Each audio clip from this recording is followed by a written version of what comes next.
नमस्कार। अगर आप एक्सेल सीखना चाहते हैं और अपने डेली टास्क को आसान बनाना चाहते हैं, तो ये वीडियो आपके लिए है। आज के इस वीडियो में हम सीखेंगे एक्सेल के बेसिक्स और कुछ ऐसे फॉर्मूले जो आपको रोज़ाना के काम में ज़रूर मदद करेंगे। तो चलिए एक्सेल का सफ़र शुरू करते हैं और अपनी प्रोडक्टिविटी बढ़ाते हैं। तो दोस्तों ये रहा आपके स्क्रीन पर एक्सेल का एक शीट जिसके माध्यम से हम आज समझेंगे एक्सेल कैसे यूज़ किया जाता है। और यहाँ पे आप ऊपर देख पा रहे हैं ये मेनू मेनू बार के ऑप्शंस है। File menu, home menu, insert menu, page layout. आप जैसे इस पे क्लिक करते हैं आप देख पा रहे हैं बहुत सारे ऑप्शंस ओपन होते हैं जिसे हम बोलते हैं रिबन। और ये सारे हम वन बाय वन समझेंगे। तो स्टार्ट करते हैं हम फाइल से। तो जैसे हम फाइल पे क्लिक करते हैं यहाँ पे आप देख पा रहे हो बहुत सारे ऑप्शंस ओपन हो गए। ये आप देख पा रहे हैं न्यू फाइल अगर आपको ओपन करना है तो यहाँ से। तो ये भी हम वन बाय वन सारी चीज़ें समझेंगे। आज का जो वीडियो है वो हम सिर्फ ओवरव्यू, एक एक्सेल का ओवरव्यू लेके चलेंगे। तो सबसे पहले हम चलते हैं यहाँ पे न्यू पे। तो जैसे ही आप न्यू पे क्लिक करते हो आप देख पा रहे हो बहुत सारे टेम्पलेट्स आपके लिए ओपन हो चुके हैं जो रेडीमेड टेम्पलेट्स है जो एमएस ऑफिस ने आपके लिए बनाए हैं। और जैसे अगर आपको ब्लैंक वर्कबुक चाहिए तो आप यहाँ पे क्लिक कर सकते हैं। अगर आपको और भी अगर कोई दूसरे काम करने हैं जैसे कि बजट बनाना है तो आप पर्सनल बजट पे यहाँ पे टेम्पलेट ले सकते हैं। मंथली बजट बनाना है तो मंथली बजट के लिए आप यहाँ से टेम्पलेट ले सकते हैं। और ऐसे बहुत सारे टेम्पलेट्स दिए। अगर आपको अटेंडेंस बनाना है तो यहाँ पे अटेंडेंस रिपोर्ट बना सकते हो। ऐसे बहुत सारे टेम्पलेट्स हैं। सो अभी हम यहाँ पे जो एमएस ऑफिस ने आपके लिए ट्यूटोरियल, रेडीमेड ट्यूटोरियल बना के रखा है, हम उसके थ्रू आपको एक्सेल के बेसिक्स समझाएंगे। तो चलते हैं हम एक्सेल के फॉर्मूला ट्यूटोरियल पे। तो यहाँ पे आप देख पा रहे हो कि यहाँ पे ऑलरेडी जो एमएस ऑफिस ने आपके लिए फॉर्मूला ट्यूटोरियल बना के रखा है। तो मैं आपको इसके माध्यम से इसलिए समझाना चाहता हूँ क्योंकि जो चीज़ मैं आपको यहाँ पे वीडियो में आगे बताऊंगा वो आप इसी टेम्पलेट के थ्रू आपके घर पे भी प्रैक्टिस कर सकते हैं। तो आइए हम यहाँ पे क्लिक करते हैं। जैसे ही हम क्लिक करेंगे यहाँ पे ये ऑप्शन, ये डायलॉग बॉक्स खुल जाएगा जहाँ पे हमें क्रिएट पे क्लिक करना है। क्रिएट पे जैसे ही क्लिक करोगे तो आपके सामने एक पूरी वर्कबुक खुल के आ जाएगी जहाँ मल्टीपल शीट्स दी गई है। ठीक है, तो ये जो आपको मल्टीपल शीट्स दिख रही है नीचे, हम ये सारे टॉपिक्स बेसिक्स में आज समझेंगे। और दोस्तों ये जितने भी टॉपिक्स हैं ये आपके डेली वर्क में बहुत बहुत बहुत उपयोगी होने वाले हैं। तो पूरा वीडियो ध्यान से देखिए और हमारे साथ बने रहिए। तो हम क्लिक करते हैं यहाँ पे लेट्स गो पे। और ये हमारा पहला जो टॉपिक है वो बेसिक। तो हम यहाँ तो एक्सेल की कुछ बेसिक चीज़ें हैं जो यहाँ पे दिया हुआ है जिसे हम आपको समझाएंगे वन बाय वन। तो यहाँ लेफ्ट साइड में आप जैसे देख पा रहे हो ये सारे पॉइंटर्स है, इसे वन बाय वन हम समझेंगे। तो यहाँ पे जो दिया हुआ है आपको नंबर्स दिए जिसकी मदद से हम यहाँ कैलकुलेशंस करेंगे और ये कुछ फॉर्मूलेज है जो हम समझेंगे यहाँ पे। तो जैसे कि आप चेक कर पा रहे हैं सबसे पहले यहाँ दिया गया है to add select F3 type is equal to C3 plus C4 then press enter. तो यहाँ पे ये C3 और C4 जो है नंबर्स दिए दो जिसके हेल्प से हम लोग यहाँ पे कैलकुलेशन करेंगे। तो सबसे पहला जो हमारा फंक्शन है, ऑपरेशन जो हमें करना है वो ये है कि हमें ऐड करना है दो नंबर्स को या दो सेल के वैल्यूज को। तो हम सबसे पहले हम यहाँ क्या करेंगे, एडिशन करेंगे। एडिशन के लिए हम यहाँ करेंगे इक्वल टू करने के बाद हम C3 नंबर्स, यहाँ पे जो C3 एड्रेस है वहाँ से नंबर 1 सिलेक्ट करेंगे। उसके बाद हमें ऐड करना है तो हम एडिशन का साइन लगाएंगे और यहाँ पे दूसरा नंबर सिलेक्ट करके एंटर दबा देंगे। तो हम यहाँ पे देखेंगे सेकेंड जो पॉइंट है वो हमें सब्ट्रैक्ट करना है। तो यहाँ पे हमें चीज़ें माइनस करना है तो हम क्या करेंगे उसके लिए सेम इक्वल टू का साइन लगाएंगे। C3 एड्रेस बार पर जाएंगे, माइनस का साइन दबाएंगे और यहाँ पे C4 सिलेक्ट करके एंटर दबा देंगे। तो ये आपका 1 - 2 जो आंसर आएगा आपका -1 वो आ चुका है। सिमिलरली जो थर्ड आपको दिया गया है हमें यहाँ मल्टीप्लाई करना है तो हम सेम इक्वल टू लगाएंगे। और ये इक्वल टू हमें हर एक फॉर्मूले को स्टार्ट करने के लिए हमें इक्वल टू या प्लस से हम स्टार्ट कर सकते हैं। तो हम यहाँ इक्वल टू से ले रहे हैं। सेम हम 1 सिलेक्ट करेंगे और यहाँ पे मल्टीप्लिकेशन का साइन लगाएंगे और यहाँ पे नंबर 2 सिलेक्ट करके एंटर दबा देंगे तो मल्टीप्लिकेशन हो गया। सेम वॉइस आपको डिवीजन करना है तो इक्वल टू लेंगे, नंबर 1 सिलेक्ट करेंगे, डिवीजन का साइन लगाएंगे और यहाँ पे नंबर 2 करके एंटर कर देंगे। है ना सिंपल। तो दोस्तों इसी तरह आप अपने घर पे भी सेम टेम्पलेट यूज़ करके प्रैक्टिस कर सकते हो। ये एक छोटा सा टेबल है जिसके थ्रू हम आपको समझाना चाहते थे। आगे चल के हमारे आगे के वीडियोस में हम आपको बताएंगे इसके रिगार्डिंग और भी एडिशनल चीज़ें जो बड़े टेबल पे हम काम करके दिखाएंगे और आपको ज़्यादा क्लियर हो जाएगा। तो अभी हम चलते हैं नेक्स्ट टेबल पे। आई होप आपको ये जानकारी समझ में आ गई है। अब इस शीट में आप देख पा रहे हैं, यहाँ पे सम फंक्शन के बारे में आपको बताया गया है, जहाँ पे आपको 4 टेबल्स दिए हुए हैं अलग-अलग। जैसे ये फ्रूट का टेबल दिया हुआ है, ये मीट का टेबल दिया हुआ है। सिमिलरली आपको आइटम्स के 2 टेबल दिए हुए हैं। तो वन बाय वन हम समझेंगे सम को हम 3 अलग-अलग तरीके से कैसे कर सकते हैं। तो ये जो येलो मार्क एरिया दिख रहा है, तो सबसे पहले हम देखते हैं पॉइंट नंबर 1। पॉइंट नंबर 1 में यहाँ पे सम का फॉर्मूला यूज़ करके उन्होंने एडिशन किया है। तो हम यहाँ पे करेंगे इक्वल टू का साइन, सम टाइप करेंगे, टैब दबा के जो हमारा डेटा का रेंज है वो सिलेक्ट कर लेंगे, ब्रैकेट क्लोज करेंगे और एंटर कर देंगे। तो ये हमारा यहाँ पे सम हो चुका है। अब सेकंड जो ऑप्शन है, जो सम करने का सेकंड तरीका है, वह यहाँ पे दिया गया है ऑटो सम का यूज करके। तो जहाँ पे आपको ऑटो सम करना है, जैसे मुझे यहाँ पे आंसर चाहिए तो मैंने यहाँ पे क्लिक किया। यहाँ पे आप देख पा रहे हो, और जैसे ही ऑटो सम पे क्लिक किया, यहाँ पे ऑप्शन ओपन हो गया और आपको एंटर दबा के आंसर मिल जाएगा। सिमिलरली थर्ड वाइज जो सबसे इजी तरीका है, हमें क्या करना है, अल्टर दबा के रखना है और प्लस का साइन दबाएंगे तो यहाँ पे आपका डेटा का सम निकल चुका है। तो ये 3 तरीके हैं जिनके थ्रू आप किसी भी चीज़ों को ऐड कर सकते हैं। आई होप आपको ये जानकारी समझ में आई, और मैं चाहता हूँ कि आप इस पे प्रैक्टिस करें और इन तीनों में से जो भी ऑप्शन आपको ईज़ी लगे समझने में, आप वो यूज़ कर सकते हो। तो चलते हैं हम अपने नेक्स्ट टॉपिक पे, जो कि है एवरेज। तो दोस्तों, ये शीट पे आप देख पा रहे हैं सिमिलरली 4 टेबल्स दिए गए हैं और 3 तरीके जिससे हम एवरेज निकाल सकते हैं हमारे डेटा का। तो हम समझेंगे वन बाय वन। तो पॉइंट नंबर 1 देखिए, यहाँ पे ऑटो सम का यूज़ करके एवरेज निकाला गया है। तो मुझे जहाँ पे चाहिए, जैसे येलो मार्क सेल जो दिख रहा है आपको, यहाँ पे हम निकालेंगे, ऑटो सम पे जाएंगे। ऑटो सम पे जैसे ही हम क्लिक करते हैं तो यहाँ पे देखिए आप सम एवरेज काउंट नंबर्स, तो हमें यहाँ पे एवरेज कैलकुलेट करना है। तो हम यहाँ पे एवरेज पे क्लिक करेंगे और एंटर दबा देंगे, ये आपका एवरेज निकल के आ गया। सेकंड जो तरीका है एवरेज निकालने का, वो हम यहाँ पे एवरेज का फॉर्मूला क्लिक करेंगे। तो उसके लिए हम फॉर्मूला कोई भी स्टार्ट करते हैं इक्वल टू से, और हम यहाँ पे लिखेंगे एवरेज। जैसे कि आपको यहाँ एवरेज दिख गया, टैब दबाएंगे और जो भी हमारा डेटा रेंज है उसे सिलेक्ट करके ब्रैकेट क्लोज करेंगे और एंटर दबा देंगे। तो ये हमारा दूसरा तरीका हो गया। तो ये 2 तरीके हैं आपके एवरेज निकालने के, और यहाँ पे जो है आप प्रैक्टिस कर सकते हो। अगर आपको पॉइंट नंबर 1 ईज़ी लगा हो तो आप 1 यूज़ करके आप यहाँ पे प्रैक्टिस कर सकते हो, सेकंड अच्छा लगा हो तो सेकंड यूज़ करके कर सकते हैं। तो आइए चलते हैं हम नेक्स्ट टॉपिक पे, जो कि है हमारा मिनिमम एंड मैक्सिमम। हम अपने डेटा रेंज में से मिनिमम नंबर और मैक्सिमम नंबर कैसे निकाल सकते हैं। तो अगेन यहाँ पे 3 तरीके दिए हुए हैं जो हम टेबल के माध्यम से समझेंगे। तो सबसे पहले हमें यहाँ मिनिमम नंबर निकालना है। तो यहाँ पे हम जाएंगे, सेम आपको दिया गया है, D7 हमने सिलेक्ट किया है। D7 पे हम लोग क्या करेंगे, अब यहाँ ऑटो सम का यूज़ करके हमें मिनिमम फंक्शन यूज़ करना है। तो हम ऑटो सम पे जाएंगे और यहाँ पे मिनिमम पे क्लिक करेंगे और एंटर दबा देंगे। तो ये हमारा जो सबसे मिनिमम वाला नंबर आप देख पा रहे हो टेबल में, जो सबसे मिनिमम नंबर है वो यहाँ पे निकल के आ गया है।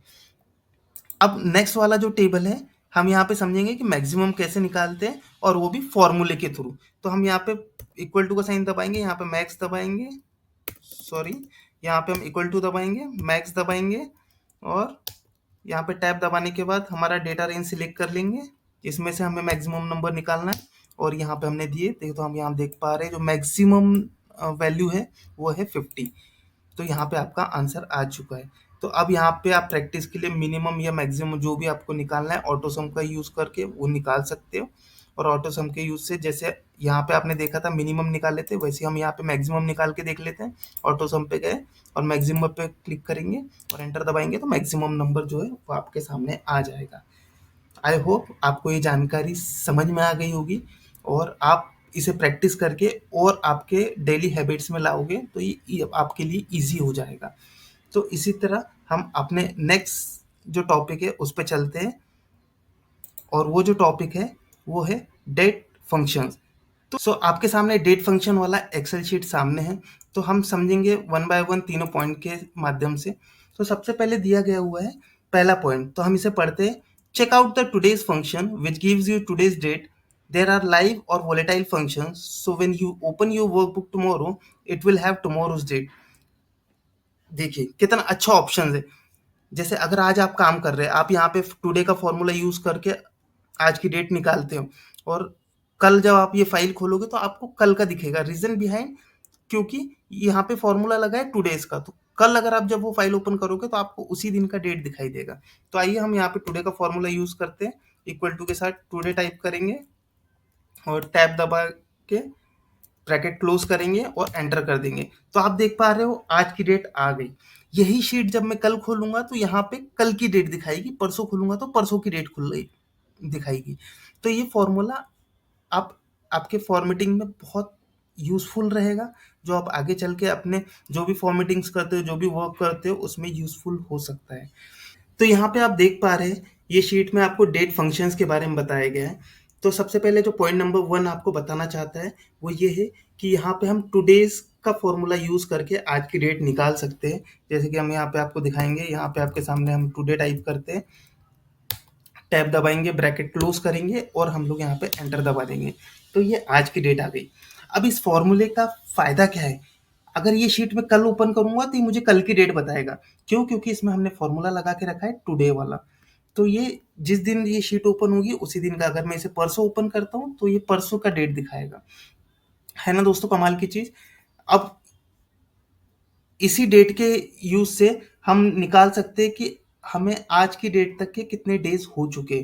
तो फॉर रेंडमली हम एक कोई भी डेट ऑफ बर्थ ले लेते हैं। जैसे मैं ले लेता हूँ यहाँ पे 16 जून 1989, ठीक है, और मैं एंटर करता हूँ तो मेरे 12892 डेज हो चुके हैं। तो दोस्तों ऐसे आप भी निकाल सकते हो ये फॉर्मूला का यूज करके। आई होप आपको जानकारी अच्छी लगी हो, तो आप चैनल को सब्सक्राइब कीजिए। सो नेक्स्ट जो टॉपिक है वो है हमारा joining text from different cells. यानी यहाँ पे हमें फर्स्ट नेम दिया हुआ है और सेकंड लास्ट नेम दिया हुआ है, तो इन दोनों को हम लोग चाहते हैं कि एक सेल में एक साथ आए।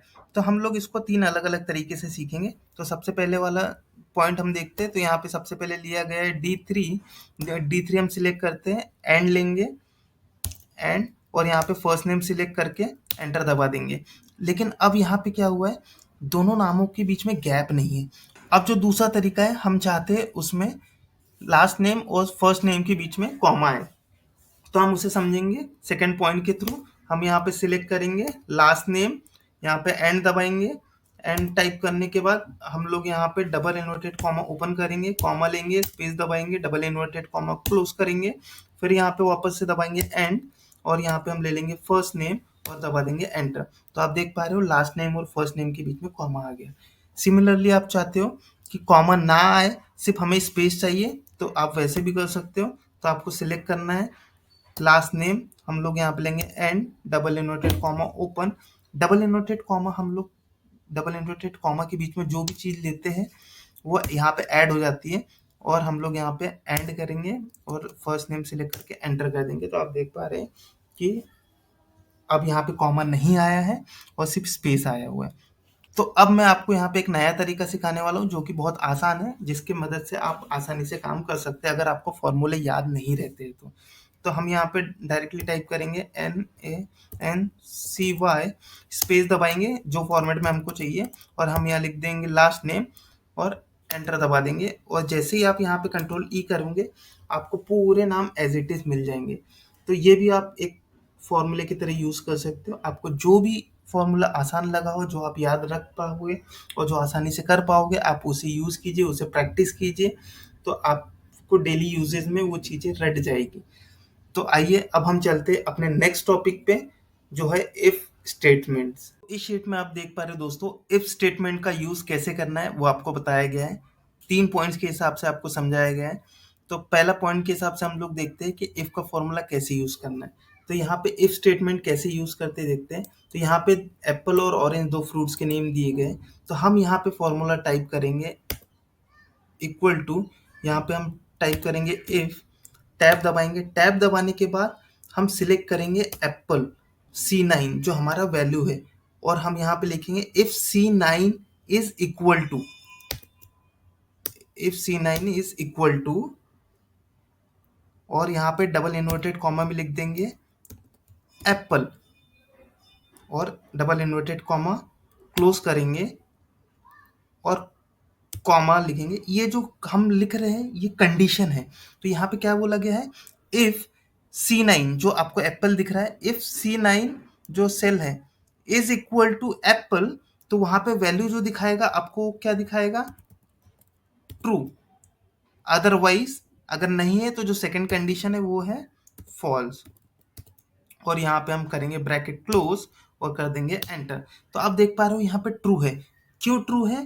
बिकॉज जो C9 में जो वैल्यू है वो एप्पल है, इसलिए ट्रू दिखाई दे रही है। वहीं अगर हम ऑरेंज टाइप कर देंगे तो वो फॉल्स आ जाएगा। ठीक है। सिम अब हम यही फॉर्मूला कॉपी करते हैं नीचे, जो कि आपके सेकंड पॉइंट में बोला गया है, और देखते हैं यहाँ पे फॉल्स आ गया। क्यों फॉल्स आया है? बिकॉज C10 का जो वैल्यू है, जो लिखा हुआ है वो है ऑरेंज, और हमने कंडीशन जो लगाया था वो आप यहाँ पे देख पा रहे हो, if C10 is equal to apple, है ना। तो ये ट्रू तो नहीं है। क्यों? बिकॉज वो ऑरेंज है। तो यहाँ पे क्या आ गया? फॉल्स। वहीं अगर आप इसे एप्पल करते हैं तो ये आंसर ट्रू आ जाएगा। तो इस तरीके से आप स्टेटमेंट के थ्रू अपने जरूरत अनुसार यूज कर सकते हो। हम सेकंड ऑप्शन के साथ इसे समझेंगे, जो कि थर्ड पॉइंट में दिया गया है। अब यहाँ पे पहले आपको वर्ड्स के हिसाब से समझाया था, जहाँ पे कंडीशन था क्या जो C9 का जो एड्रेस में जो वैल्यू लिखी है वो एप्पल है तो ट्रू होगी, नहीं होगा तो फॉल्स। अब सेकंड में यहाँ पे क्या बोला गया है कि थर्ड पॉइंट आप देखिए, try another example by looking the formula in the cell D12 we got you started with if C12 smaller than 100। तो यहाँ पे अभी कंडीशन क्या लिखी है, यहाँ पे जो इफ स्टेटमेंट लिया गया है वो ये है कि इफ, अब यहाँ पे देख पा रहे हैं फॉर्मूला बार में, if C12 is smaller than 100, if C12 is smaller than 100, तो वैल्यू क्या आना चाहिए जो डबल इनवर्टेड कॉमा में है, वो है 100। मतलब अगर C12 में जो वैल्यू लिखी है वो अगर 100 से छोटी है तो वहां पे क्या लिख के आएगा, लेस देन 100। और अगर बड़ी है 100 से तो वहां पे लिख के आएगा ग्रेटर देन इक्वल टू 100। तो आइए हम यहाँ पे देखते हैं। यहाँ पे अभी वैल्यू 50 है जो कि 100 से स्मॉल है, यानी लेस देन 100 वहां लिख के आ गया। अब वहीं पे हम नंबर डालते हैं, 150 डाल देते हैं रेंडमली कुछ भी। ठीक है, तो यहाँ पे आ गया ग्रेटर देन 100। 101 डाल के देखते हैं, ओके ग्रेटर देन 1। 99 डालते हैं, स्मॉलर देन या लेस देन 100। सो इस तरीके से आप इफ स्टेटमेंट का यूज कर सकते हो और अपने फॉर्मूलेज बना सकते हो। सो नेक्स्ट जो टॉपिक है हमारा वो है वी लुकअप, जो आप स्क्रीन पे देख पा रहे हो। लेकिन वी लुकअप स्टार्ट करने से पहले दोस्तों मैं आपको ये बताना चाहूँगा कि वी लुकअप ऐसा फॉर्मूला है जो सबसे ज़्यादा आपके एक्सेल वर्क में यूज़ होगा, और ये बहुत इंपॉर्टेंट फॉर्मूला है, इसलिए इसे ध्यान से समझिए, तभी आप इसे यूज़ कर पाओगे। जब तक आप इसे प्रैक्टिस नहीं करोगे और इसका लॉजिक नहीं समझोगे, आप इसमें गलतियाँ करते रहोगे। तो आइए हम इसे फॉर्मूले के थ्रू समझेंगे। तो सबसे पहले हम यहाँ पे जो बाजू में टेबल दिया हुआ है, फ्रूट वाला टेबल, हम यहाँ पे देखते हैं। अब हमारे पास दो दो टेबल है, एक जहाँ पे फ्रूट और उसका अमाउंट दिया गया है, और दूसरा जो टेबल दिया है उसमें खाली फ्रूट का नाम दिया है लेकिन उसका अमाउंट नहीं। और हम चाहते हैं कि जैसे ही मैं यहाँ पे फ्रूट का नाम डालूँ यहाँ पे अमाउंट आ जाए। तो हम क्या करेंगे, यहाँ पे सबसे पहले वी लुकअप लगाएंगे, और हमारा लुकअप वैल्यू क्या है, जैसे कि आप लेफ्ट साइड में देख पा रहे हो, what do you want to look for, जो आपका A1 जो है, आप क्या चाहते हो वो आपको यहाँ पे। तो मैं चाहता हूँ कि यहाँ पे जो भी नाम हो उसका वैल्यू हमारे सामने आ जाए, जो भी फ्रूट का नेम है उसका वैल्यू हमारे सामने आ जाए। फिर मैं यहाँ पे लुकअप वैल्यू डाल दिया, हम दबाएंगे कॉमा। कॉमा के बाद हमें सिलेक्ट करना है टेबल एरे, जैसे कि आप यहाँ चेक कर पा रहे हो टेबल एरे। तो टेबल एरे क्या हुआ, जो हमारा सेकंड टेबल है फ्रूट का, हम उसे सिलेक्ट करेंगे। सिलेक्ट करने के बाद हम वहाँ पे दबाएंगे कॉमा, और कितने जो जो वैल्यू हमने सिलेक्ट की है उससे कितने कॉलम्स पे है, इसका है लेफ्ट टू राइट हम लोग जाते हैं वी लुकअप में, तो हम देख पा रहे हैं सेकंड नंबर कॉलम में वैल्यू है उसका, तो हम यहाँ पे कॉलम इंडेक्स नंबर डालेंगे 2, और कॉमा दबा के हमें चाहिए एग्जैक्ट मैच, और एग्जैक्ट मैच के लिए हम लोग यहाँ पे आप माउस से फॉल्स सिलेक्ट कर सकते हो या 0 टाइप करके ब्रैकेट क्लोज करके एंटर दबा सकते हो, और आप यहाँ देख पा रहे हो आंसर आ चुका है। सिमिलरली अगर यहाँ मैं देखता हूँ ऑरेंज का रेट, तो ऑरेंज का 20 आ चुका है, और लेमन का अगर आप देख रहे हो तो 40 आ चुका है। सिमिलरली हम लोग यहाँ पे मीट वाले इसमें भी चेक करेंगे फॉर्मूला, एक बार ट्राई करते हैं। हम लोग करते हैं वी लुकअप हमने वी लुकअप फॉर्मूला हमने ले लिए। वी लुकअप फॉर्मूला लेने के बाद हम वैल्यू सिलेक्ट करेंगे, उसके बाद जो टेबल रेंज है वो सिलेक्ट कर लेंगे, कॉलम इंडेक्स नंबर 2 डालेंगे और 0 करके ब्रैकेट क्लोज करके एंटर। तो आप यहाँ देख पा रहे हो यहाँ पे भी हमारे आंसर आ चुके हैं। चिकन सिलेक्ट करते हैं तो चिकन का रेट आ जाएगा और फिश सिलेक्ट करते हैं तो फिश। ये छोटे टेबल के माध्यम से मैंने आपको समझाया। जब आपके पास वाइड रेंज ऑफ डेटा भी आए तो इस फॉर्मूले के थ्रू आप बड़े से बड़े टेबल को आसानी से कर सकते हो। तो प्लीज़, जैसे कि मैंने आपको स्टार्टिंग के वीडियो के स्टार्टिंग में ही बताया है कि ये जो टेम्पलेट है आपको न्यू के ऑप्शन में जाने के बाद ये टेम्पलेट आपको मिल जाएगा फॉर्मूला ट्यूटोरियल में। आप इस पे जाने के बाद सेम फाइल ओपन करके आप प्रैक्टिस कर सकते हैं। आई होप आपको समझ में आया हो। तो हम चलते हैं नेक्स्ट अपने टॉपिक पे, जो कि है कंडीशनल फंक्शन। तो यहाँ पे आप कंडीशनल फंक्शन देख पा रहे हो, जो कि आप सम इफ का यूज करके हम लोग निकालते हैं। तो हम लोग इसे समझेंगे एक टेबल के माध्यम से। यहाँ पे दो टेबल्स दिए हुए हैं, एक पहला टेबल ये और दूसरा यहाँ पे ये। सिमिलरली यहाँ पे भी दिया हुआ है, तो हम दोनों में वन बाय वन ट्राई करके देखेंगे। तो एक में हम ट्राई करेंगे सम इफ और दूसरे में हम टाइप करेंगे सम इफ एस। तो लेफ्ट साइड में जैसे कि आप देख पा रहे हो सम इफ का फॉर्मूला दिया गया है। यहाँ पे सम इफ का फॉर्मूला देने में आपको सबसे पहले क्या सिलेक्ट करना होता है, what range do you want to look at. जिसके बारे में जो इसका डेटा हमें चाहिए है, हमें पहले वो सिलेक्ट करना होता है।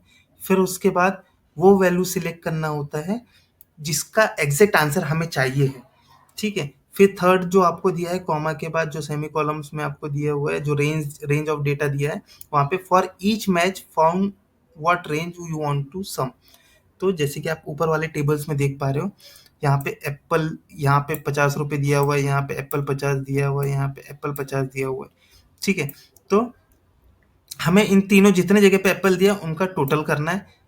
तो कैसे करेंगे, आप वन बाय वन करेंगे उसमें टाइम लग जाएगा। तो हम लोग यहाँ पे सम इफ के फॉर्मूले से समझेंगे। तो हम यहाँ पे लेते हैं सबसे पहले सम इफ सिलेक्ट करते हैं। सम इफ सिलेक्ट करने के बाद जैसे कि आपको दिया गया है what range do you want to look at, तो हमने ये रेंज सिलेक्ट कर ली। रेंज सिलेक्ट करने के बाद हम कौन सी वैल्यू को देख रहे हैं, तो हम यहाँ पे जहाँ फ्रूट लिखा हुआ है यहाँ पे फ्रूट वाले सेल सिलेक्ट करेंगे, कॉमा कर देंगे। फिर वापस से फॉर ईच मैच हमें वैल्यू कहाँ से मिलेगा, इसका जो अमाउंट है वो ये रेंज, हम डेटा रेंज सिलेक्ट करेंगे और ब्रैकेट क्लोज करके एंटर दबा देंगे। तो आप देख पा रहे हो यहाँ पे एप्पल जो है 50, 50 और 50 टोटल आ गया इसका 150।